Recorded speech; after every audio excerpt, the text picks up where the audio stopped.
Yes, this is Mr. Controversy, and this is the infamous three-point conversion station. Keep it locked. In this episode of Brownstown USA, we will talk about the OTAs, some big press conferences from some players that we have not heard from at all, actually. So the first time they've been a Brown. And then also some around the league notes because the NFL has not been asleep at all. Some big things have been happening. And then, of course, we say RIP to Baker's beard. So without further ado, here's the show. Got it back because I'm brown. So what's up? Coming at you live and direct. Yo, dude, represent. Still on the South Town. With that new sound. As we get down. From coast to coast, representing all the dog pound. This is the Brownstown USA podcast, powered by the three-point conversion. The three-point conversion, where fans' opinions matter. I'm Eric, and over there is LA. LA! What's going on, everybody? Brownstown USA, as Eric said. Definitely glad to be back in the place to be. I don't know if you guys could tell last week, man. I was pretty much almost dying. I caught like some crazy flu thing or something, Eric. I don't know what the heck happened there. Seriously, you didn't catch bird flu, did you? It must have been, man, because you asked me what was the word, and the bird is always the word. So, caught something. But, man, the league has been on fire, man, as far as, like, just big news happening. And, we've been spoiled because, of course, we're in the national headlines now, but really nothing big surrounding us, which I guess is pretty cool. Because normally we have some stupid stuff going on, some weed or insider trading or something, which felt like a million years ago. But, everything's been running quiet, man. OTAs have just started, so we've been hearing some things coming out of camp. A great follow, by the way, on Twitter to make sure you check out is my man Jake Burns. He is really, really good, and it seems like he's getting more in-depth onto the scene. Being at OTAs and stuff now, but really good, breaks down tape, does a lot of good things. So Jake Burns, make sure you give him a follow on Twitter. He's a really good follow. So let's hop right into it, man. We seen OTA day one. We seen some players, some plays, some performances, some videos start to leak out and stuff like that. What video or what did you see or what did you hear from the day one of OTAs that just jumped out and impressed you? Well, obviously the first thing, which I remember you shared on the Facebook page, is, of course, the Odell Beckham catch from Baker Mayfield. I mean, that thing was a thing of beauty. Let's just be honest here. But oh, no. People were going crazy about that video. Baker, you need to be more accurate. Why are you throwing it behind him? Stuff like that. So you didn't agree with that? You know what? It's better than what we were seeing last year. I mean, this time last year, nobody was talking about Baker other than the fact that him and Colin Cowherd were essentially going and were starting their fight night rounds. But the fact of the matter is, I do think that Baker does need to put in the work a little bit. But you know what?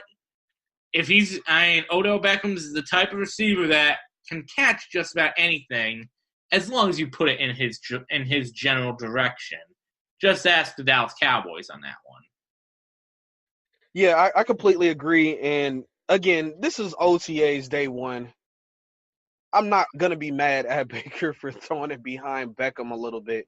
Beckham still caught it. That's a part of his talent. Him and Landry's talent is that they pretty much can catch anything.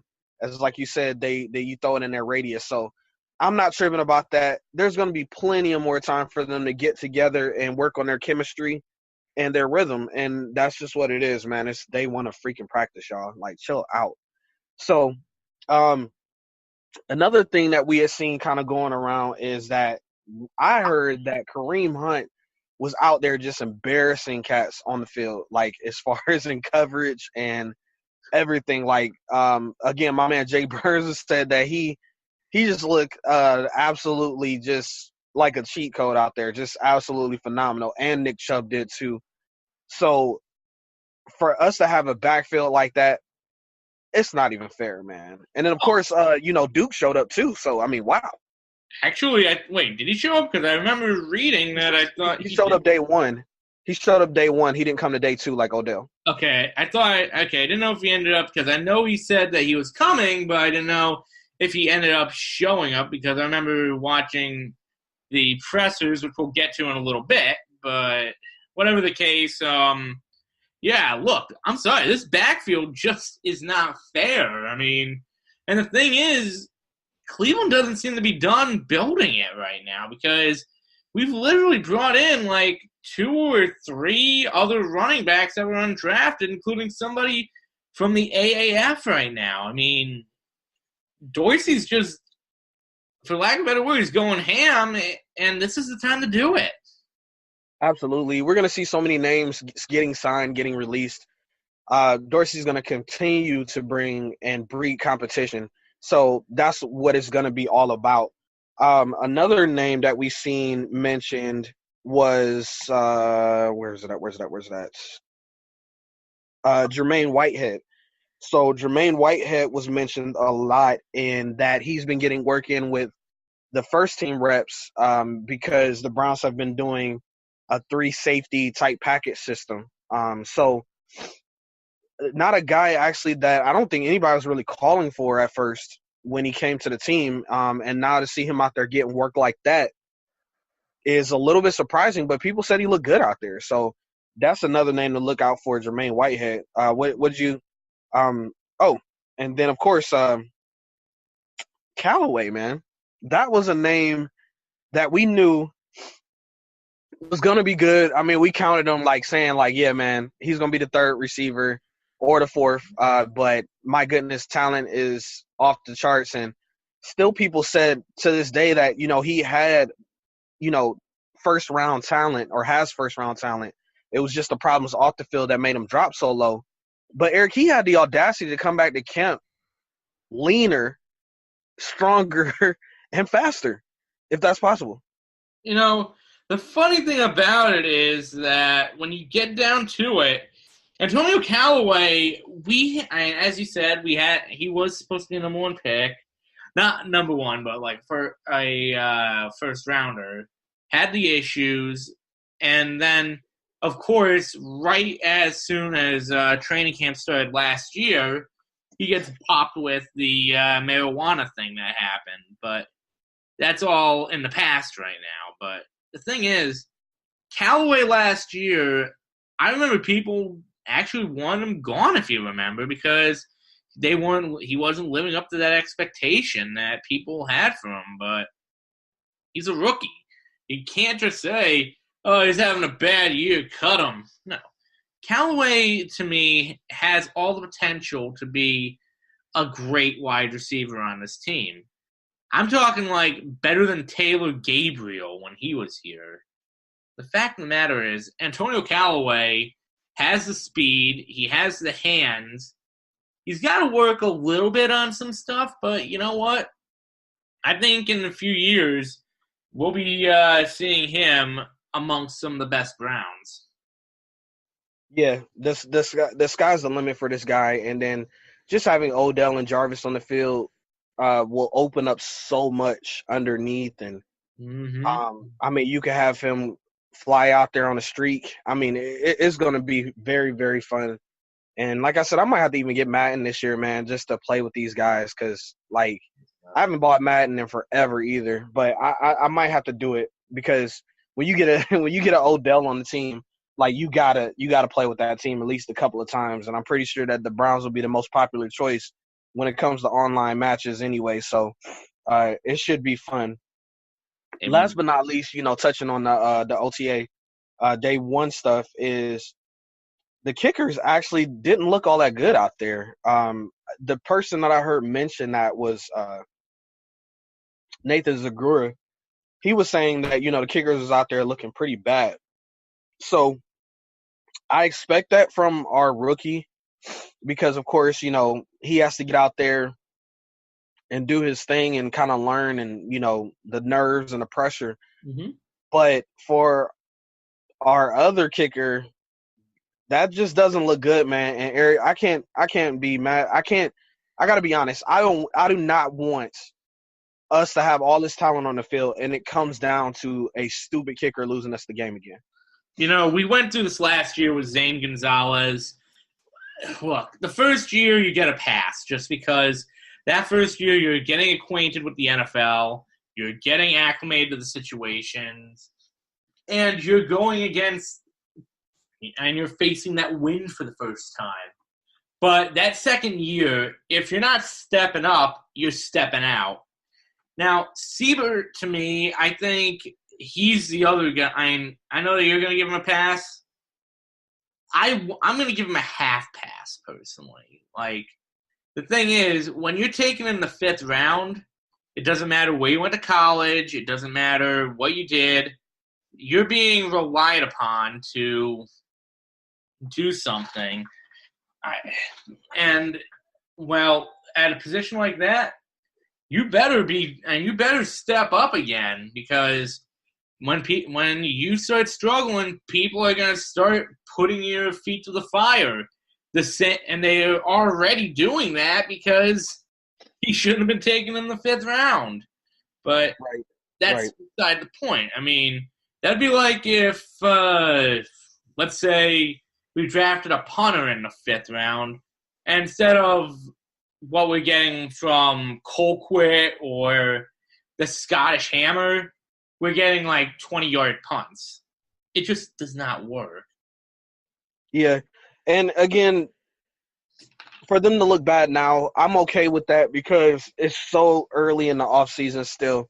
If we were getting and seeing how bad they look towards the end of training camp and now we're in preseason, that's when you like, oh my gosh. But it's a lot of time, and I'm pretty sure Dorsey is out there like, okay, guys, yeah, it's only going to be a couple more days until I go ahead and bring in another kicker or something like that. So, I mean, I don't think he's going to let that stop him either at all. So, get it together, kickers, man. Get it together, or we're going to see you guys out of here. But yeah, who knows? Maybe Roberto Aguayo is going to be coming back. But look, let's take a quick break. When we come back, we're going to go around the league with some news. And then, of course, we have to touch on the second part of OTAs, which was the press conferences. So that's going to be fun. So we'll be right back. This is Brownstown, USA. I'm Larry Gajobi from the Cleveland Browns. I'm rocking with the 3-Point Conversion Radio.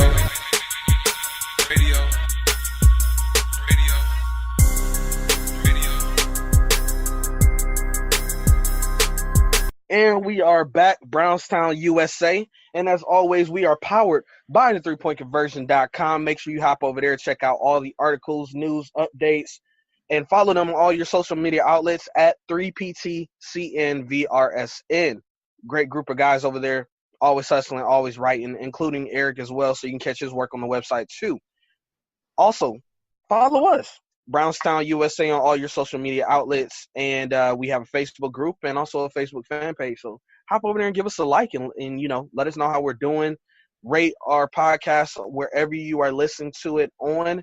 We are on a plethora of things, so you can listen to us anywhere. And just drop us a rating. Let us know how we're doing, man. We love it, and thanks for the support as always. So, Eric. Like I said, the league does not sleep. So, regardless of anything is happening in Brownstown, see what I did there? Stuff is still happening around the league. So, big news coming out is that, well, at first I thought it was going to be Darren Lee because Darren Lee got shipped from the Jets to the Arizona Cardinals, right?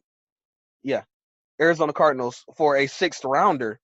Now, Darren Lee was a name that was linked to us, connected to us, before the draft, during the draft, and after the draft, actually.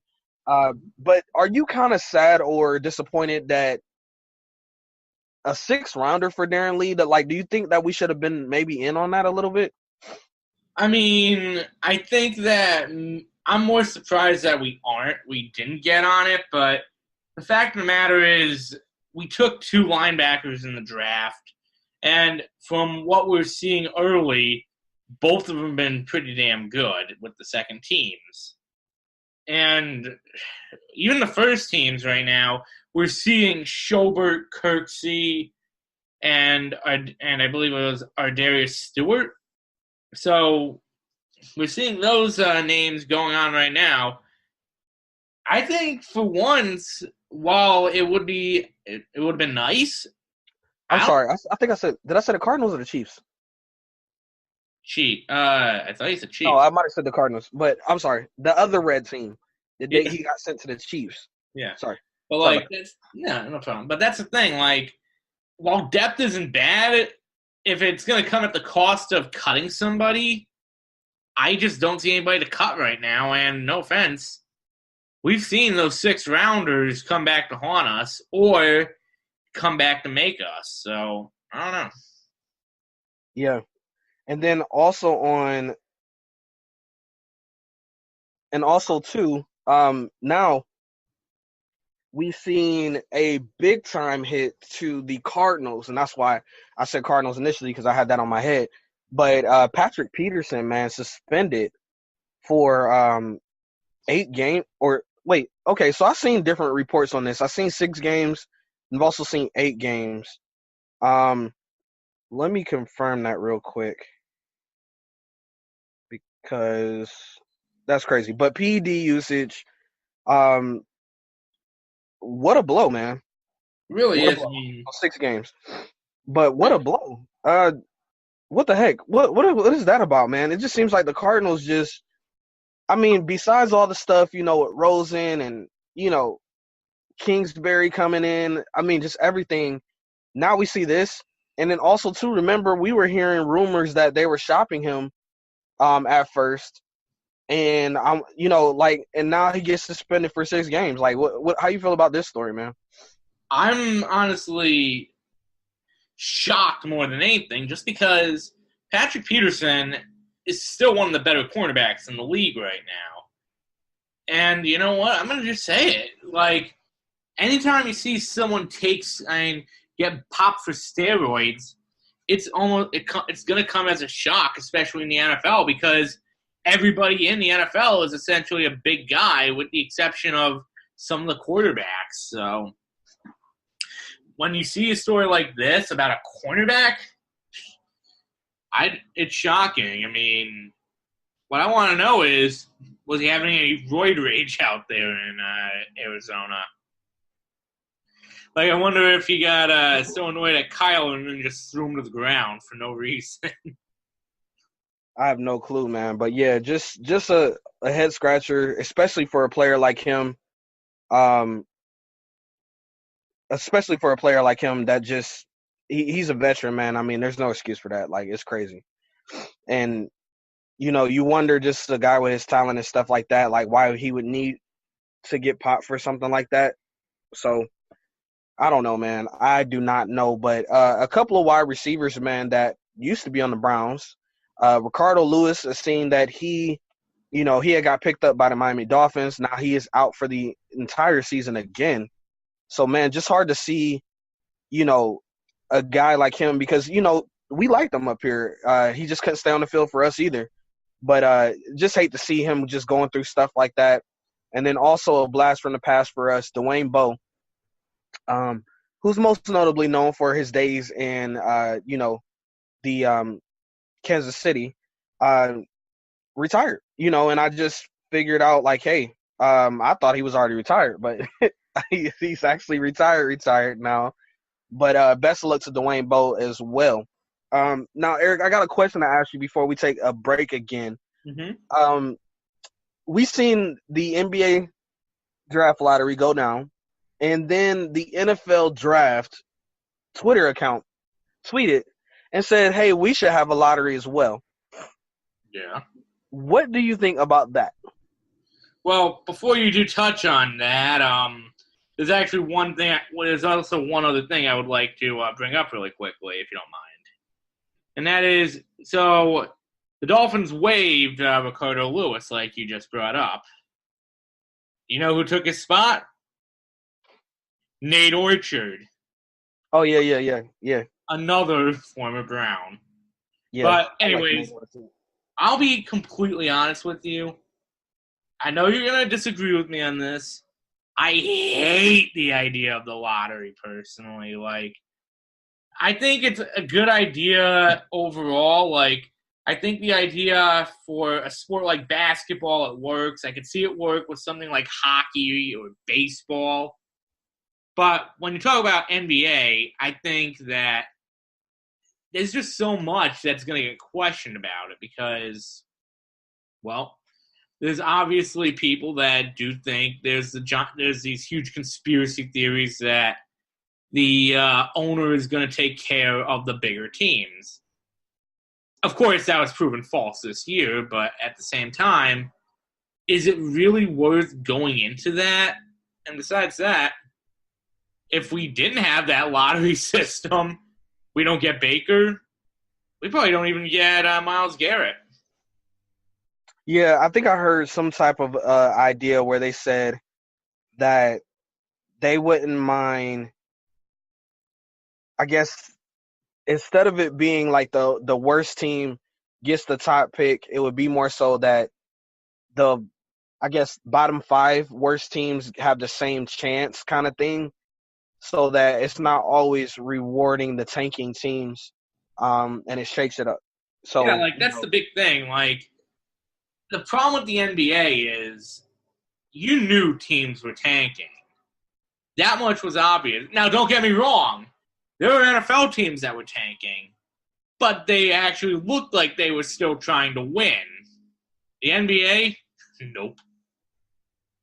Well, again, we seen, this year, top pick goes to New Orleans, second pick goes to Memphis. Two squads that are actually at the bottom for when it comes to TV capital. Nobody really watches their basketball like that. So we do.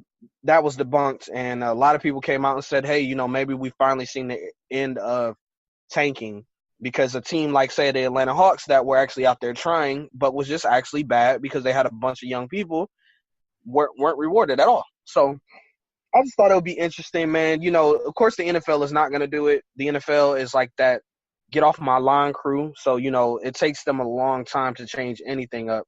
And they're not known for being like the first out there, most innovative or anything crazy like that. So definitely probably won't see it, but just thought it would be fun to discuss. So, Oh, absolutely. I mean, you can't not discuss it. Absolutely. But look, we're going to take a quick break. Then when we come back, we're going to talk about what we heard and seen from the players' pressers. And then, of course, say RIP to something, man, because something big happened. And figured we might want to pay some homage to it. So, this is BrownsTownUSA. We will be right back. Hey, what's good? It's your boy Nate Burrows from the NFL Network and CBS. When the illest to do it. Hey, you listening to the 3-Point Conversion Radio. Don't you go anywhere. It's lit. It's lit.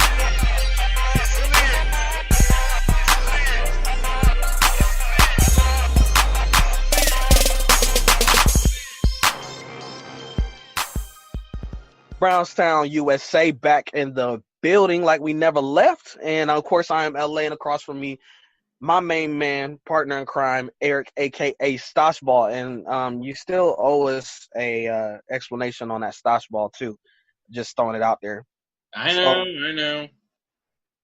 Just saying, man. But, look, OTAs, day 2. The big thing was the pressers. So we got to hear from Freddie. We got to hear from Baker. We got to hear from Olivier Vernon for the first time. We got to hear from Kareem Hunt for the first time, which was the biggest deal and took the cake when it came to pressers. So we'll definitely discuss Kareem. But I wanted to kind of go over a little bit with Baker. Baker is hilarious, man. I mean, like, he's just a funny dude. And the thing that jumped out to me from that, besides his awesome answers when it came to Odell being there, because that's what everybody was asked. Where's Odell? Are you concerned with Odell not being there? But Tony Grossi, a beat writer up here in Cleveland, he's always had like a little dynamic with Baker, and Baker. Dynamic? Yeah, okay. Yeah, Baker looked over to him and addressed him and just said, "Hey, Tony, missed you. I'll come back." And just messing with him, man. So just funny to see that. But Baker in his presser, man, he talks like he has been there before. I mean, literally. He does not talk like he's been a rookie ever that I've seen him come up to the podium. Always addresses and handles pressure good. Just a cool, calm, and collected individual. What did you see from Baker's presser? What impressed you? What didn't? The one thing that did impress me was, well, one, it looked like his physique it looked like he put on some muscle there for a little bit. Hey, yeah, he looked jacked. Because it's funny because a lot of people were like, "Oh my God, Baker's got the dad bod," and then out of nowhere, he just looked ripped. But yeah, dude looked absolutely ripped. But anyways, so there's that. I mean, it's just the physique part of it. But he sounded more like a professional. I mean, he wasn't out there with his witty catchphrases that we had last year. The not feeling dangerous, stuff like that. That could come as the year goes on, but he was handling himself like a true professional, which he's kind of grown to be a bit. I mean, I was more amazed during the press conference that somebody didn't bring up the tweets that were going back and forth with Colin Cowherd, to be honest. Yeah, I thought at least Mary Kay would have, because it seems like Mary Kay is starting to become the Cleveland Browns TMZ with a lot of her questions and stuff. She's a mudslinger, let's be honest. Yeah, I really enjoy her, and I understand her angle because when you're a reporter, you got to have an angle so you stand out, and she's doing a great job as far as doing that. That's her cliche, that's her niche. So it is what it is. But the one thing that jumped out to me too about it is that he was asked about Odell not being there, and his response was clearly, "Hey, look, yes, it would be good to have Odell here, but at the end of the day, I know that I'm a person that needs to be able to do my thing, and right now Odell is doing his thing. So just give him space, let him do his thing, and none of this is mandatory. Okay, guys, the CBA." They argued, they negotiated this into their agreement. So guys can come and go as they please at this part of the program. And the coaches knew about that. I mean, Freddie addressed it the same way. And everybody else that was asked about Odell, it's the same thing. I mean, they negotiated this. They can come and go as they please. It doesn't matter. And it's not really that big of a deal as of right now. These guys work with each other all the time, and they meet up in different places. So it doesn't have to be at the facility for them to work together. It doesn't have to be on the field for them to work together. They go out to the beach. They meet up in different places and all kinds of different things. So I'm not concerned about that right now at all. But the biggest thing that took the cake, of course, was Kareem Hunt. And I know that this guy had to get up there at some point and absolutely answer these tough questions. But they absolutely slaughtered him. I mean, it became uncomfortable to watch at times with him being up there and them asking the same questions over and over and over again. What did you think about the Kareem Hunt presser? This is where me and you kind of differ a little bit on Mary Kay. I thought she was going a little bit too overboard with the questions with Hunt. I mean, look. I'll give you that. The fact of the matter is, and I got to be honest, I have seen so many people say, well, he's good, but he's a wife beater or a girlfriend. And I'm just like, it was one time. Look, he's apologized for it. He's taken the steps for it. So I'm not saying what he did was right, but you know what? I'm willing to give the guy a second chance on this. People deserve those second chances if they earn them. And he's clearly earned that second chance from what we're seeing. As far as the presser, I thought that, he handled it in a very dignified way. I thought that he sounded great. And honestly, he sounded excited, to be honest. The thing is, and people may not realize this, he sounded a little peppier in this press conference than any of the ones that he had in Kansas City. Like, I'm sure he liked Kansas City, but he's coming home to Cleveland. So he's home. He's got his friends. He met up with Mahomes and Kelsey for a wedding. Look, I'm just going to flat out say it. Hunt is excited to be here, and given the production that we've been hearing, it's hard not to be excited as a Browns fan right now. Yeah, again, he's doing everything in his power to earn that second chance. I'm telling you, I wouldn't be here talking to you right now or talking to the fans via, this podcast if I wasn't given second chances in my life for certain things. So I hate when the morale police come out because everybody wants to throw stones from a glass house. It's stupid. But now I haven't got used to it. It's going to be there. It's always going to be there. It's not going to change. And you'll always have that one or two or three people that want to troll it. And then you'll have the masses start to go towards the side once he hits that field. So, again, he's out there. He's talking to the community, high schoolers, everything like that to make sure that that they know that it's a mistake and get your stuff together. But, again, man, some of them questions up there was just like, dude, seriously? Like, I don't need to know. Like, for him to say, oh, I'm going to get baptized, I just kind of felt like I was like, dude, like, he didn't even have to say that, but he felt like he was pushed to say that because they just kept asking him, well, what do you think you're doing to change? How are you changing? And I'm like, dude, he answered that question 5 freaking times in a row. I don't know how any other way he can answer that. Then it was like, oh, so yeah, you're supposed to do this meeting and and you're doing counseling and so you're drinking alcohol. And I'm like, dude, Honestly, and the crazy thing is that wasn't even the worst question. This is the question I'm getting tired of hearing about. And I think it might have been Grossi who asked it. I don't know. Did you try to contact the woman in the incident? It's just like, oh yeah.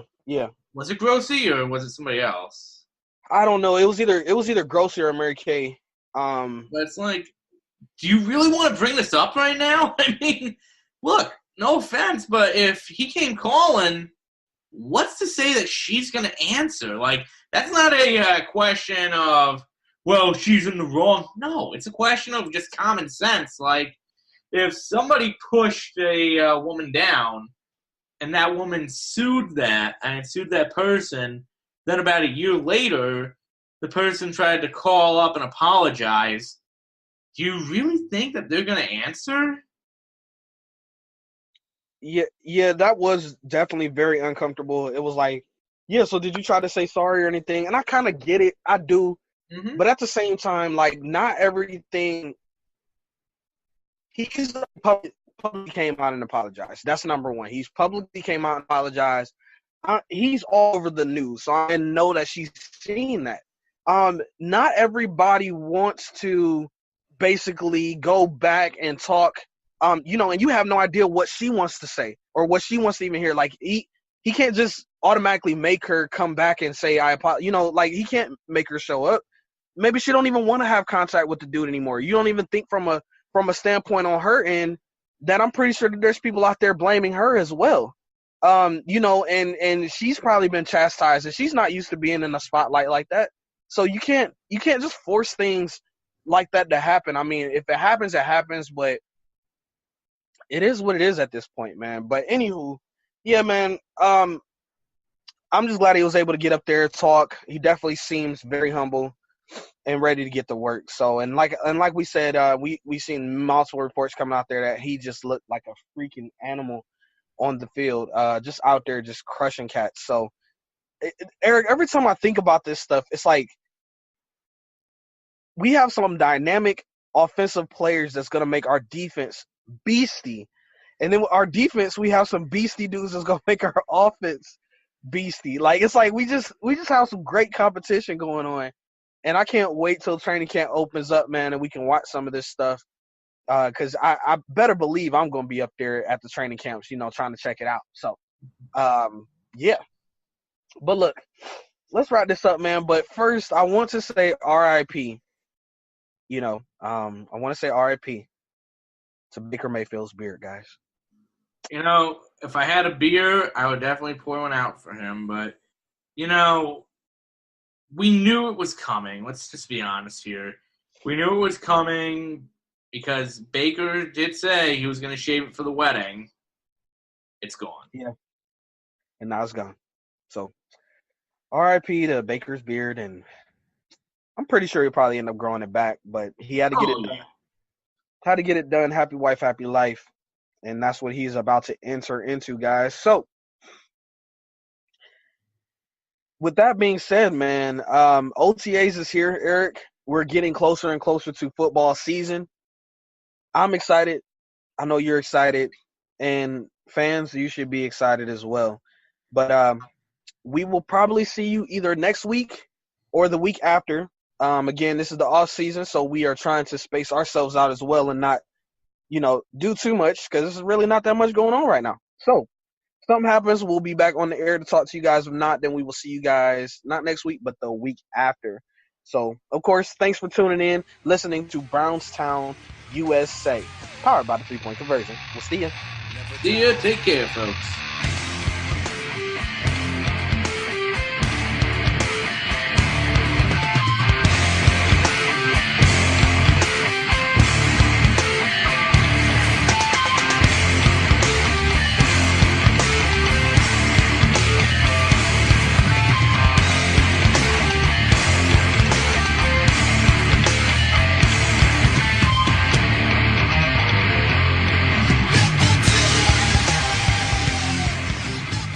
They better have the firefighters on standby because that city is about to burn down. That is a Brownstown, and they can feel it and they can taste it right now.